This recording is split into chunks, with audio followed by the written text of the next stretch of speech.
Real meditation. I'm going to speak of meditation. I'm going to go through aspects of the meditation that I have taught since my first tape in 1983. Start meditating now. Now meditation is supposed to make you more intelligent. It is supposed to give you greater and greater discernment, the ability to see the truth behind existence, to be able to see straight and see what the truth is. We find that up in Tibet and other places, Buddhist monks meditate all their lives. Well, if you have to meditate all your life, you've got the wrong method. Because meditation, being a process and not an end, is to make you more intelligent. Intelligence is to be more and more able to see straight, to see causes rather than just effects. And you do that by being able to focus on something that's real or true. Meditation is a gradual process that takes you further and further, eventually into a state called being. And most people, when they reach a state of being, think that that's the end. And it's not the end at all. Being is not the end, because there is another state. Now the point is that all methods, or all focuses, require a deepening intelligence. A deepening intelligence means you are swifter and swifter intelligence, an intelligence more able to see swiftly the fact of things. Now when you can see the fact of things, there's a possibility you can see the truth of things. Most people can't see the fact of their love life. They're emotional about it, and can't see straight, because emotion can never see straight. Emotion always goes around in circles. And what about the work life? What about the frustrations? Whenever you're frustrated, you're emotional and you can't see straight. So you won't even be able to see the fact, let alone the truth. In my meditation tape, Start Meditating Now, which I commend to you, to listen to again and again, I help you to start to be intelligent by freeing your prisoners. Have you, the intelligence in that body, released your prisoners? Inside most people there is a bamboo cage, let's say. Locked up behind that cage are the emotional images of all the people who you, in the past, thought caused you unhappiness. You hold your prisoners in your chest. All prisoners, frustration, resentment, hate of people, are emotions, very intense, as the attachment to those people and those past events. Even if the people have died, the emotion continues in the chest. If you have any prisoners in your chest, you're going to get emotional as soon as you have a thought about them or the event. How can you ever hope to be intelligent while you keep prisoners? While you're vulnerable to someone mentioning their name or running into them in the street, the only way to be intelligent and free of these prisoners is to free the lot, now. How dare you be resentful of someone or of what someone did to you? How dare you be so unintelligent? How dare you hate someone? Were you born with hate in you? You were born intelligent. You were born with a pure and beautiful intelligence. Aren't you supposed to be responsible for your life? Or do you want to say that the person next to you is responsible for your life? Do you want to make Jesus responsible for your life, or Buddha? It's because you try to make yourself special that you hold on to these prisoners. Nothing that's happened to you hasn't happened to millions of other people. You want to personalize everything, and the person is unintelligent. But am I speaking the truth? Is it the truth? And you know, those prisoners are so used to being in your chest in prison that they want to come back. So you've got to keep your gate open. You have to be innocent. What is innocence? Innocence is to hold nothing against anyone. You do what you do what you have to do, but you mustn't hold hate or resentment inside of you, for that is not innocence. Pure sensation. Now there are my books, Meditation, a Foundation Course, a wonderful book, and Stillness is the Way, a wonderful, wonderful transcription of a whole 3 days on meditation. These books, as well as the Start Meditating Now tape, introduce the area of pure sensation. Everybody has pure sensation. That means that the fingers are pulsing with sensation.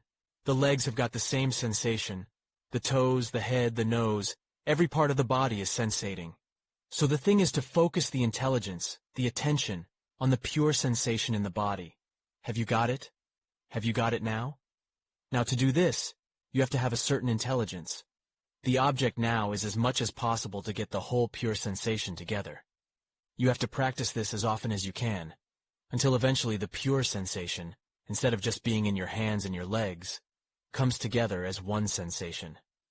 You then have the source of the human body, because the human body comes out of this pure sensation. Why do I use the word pure? Because there's no thought in it. There's no emotion in it. There's no mind in it. It's just pure intelligent focus on the fact of your body, because your body begins with pure sensation. There it is. It's always there and will never fail you.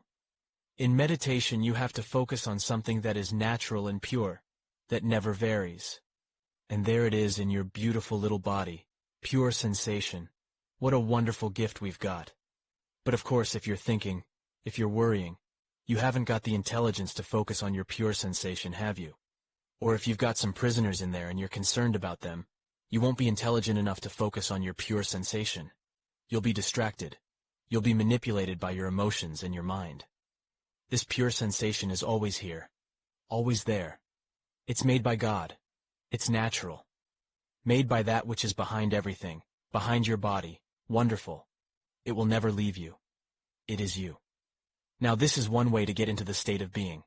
So if you do this often enough, you will enter what you will know to be a state of being, which is a state of no problems. But the thing is to hold it, isn't it? When you get out into the world and you have to go and deal with your mother and father, your children, your job, and everything else. The thing is to hold it then, isn't it? Well, you can't hold this meditation out there when you're dealing with these difficult situations. But if you're more intelligent as a result of meditating, you will be able to handle those difficulties much more easily. So it's not a matter of trying to meditate when you're disturbed. It's a matter of meditating rightly when you're not disturbed, by focusing on the areas that I've mentioned. The solar plexus. The next thing is to focus on the solar plexus. The solar plexus is the region just under the niche in the breastbone, where if you got a poke when you were a child, you lost your breath immediately. Now, focus on that point. There's nothing there, you see? There might be sensation there to start with, but the sensation quickly goes. If you focus on it, there is nothing there.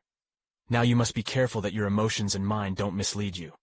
All the emotions that you hold onto in your chest move down, and the emotions in the stomach rise up. So the solar plexus tends to be covered with emotions, emotional vibration, rather than pure sensation. So it's very important to clear out most of your prisoners, to increase your discernment so that you can focus on the solar plexus, not on what's come down from the chest or what's come up from the belly. Emotions. As you meditate successfully, those both reduce. The belly emotions can't come up so much, and there are less chest emotions to come down. So your solar plexus starts to open up to your intelligent gaze, or intelligent attention. Focus as much as you can on the solar plexus, which is the opening. It is called solar plexus, which means a center of the sun, and the sun is the sun system in which our planet exists.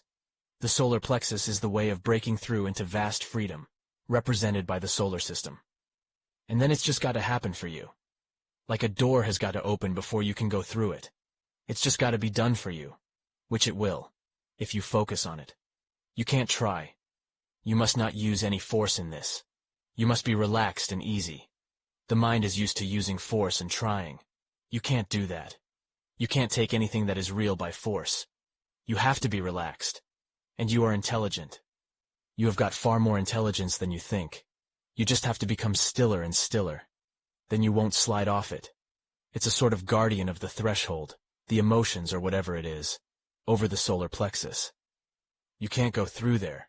You just cannot go through there, unless the intelligence, which is your attention, is as fine as it. And when you do go through there, it doesn't last. You don't stay there.